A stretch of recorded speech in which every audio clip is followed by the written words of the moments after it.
അവിടെ രണ്ട് കുട്ടികൾ ഇഷ്ടിക എടുത്ത് താഴേക്ക് ഇടുകയാണ്. ആരുടെ ഇഷ്ടിക ആദ്യം എത്തുമെന്ന് നോക്കാൻ വേണ്ടിയാണ് അവർ അങ്ങനെ ചെയ്യുന്നത്. ഈ ദുഷ്പ്രവൃത്തി എത്രത്തോളം ഡേഞ്ചറസ് ആണെന്ന് ഓർക്കാതെ വീണ്ടും ചെയ്തതിന്റെ ഫലമായി 3 വയസ്സുള്ള ഒരു കുട്ടി ഇഷ്ടിക തലയിൽ വീണ് മരിക്കുകയാണ്. ഇത് കണ്ട് സങ്കടം സഹിക്കാനാവാതെ ആ കുട്ടിയുടെ അമ്മയുടെ നെഞ്ച് തകരുകയാണ്. ശേഷം വിചാരണയ്ക്കായി ആ കുട്ടികളെ കോടതിയിലേക്ക് കൊണ്ടുവരുന്നു. എന്തിനാണ് നിങ്ങൾ ഇങ്ങനെ ചെയ്തതെന്ന് ചോദിക്കുമ്പോൾ ഞങ്ങൾ ഗ്രാവിറ്റി പരീക്ഷിക്കാൻ വേണ്ടി ചെയ്തതാണെന്നും ഞങ്ങളോട് ക്ഷമിക്കണമെന്നും കുട്ടികൾ പറയുന്നു.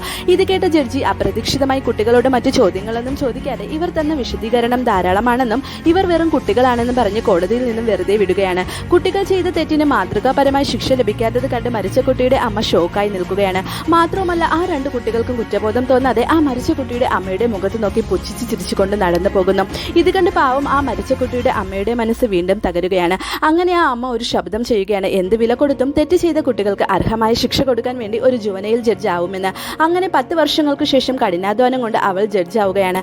അങ്ങനെ കോടതിയിൽ ഒരു മേജർ കേസ് വരികയാണ്. ആ കേസിലെ കുറ്റവാളി അവളുടെ മകളെ കൊന്ന കുറ്റവാളികളിൽ ഒരാളായിരുന്നു.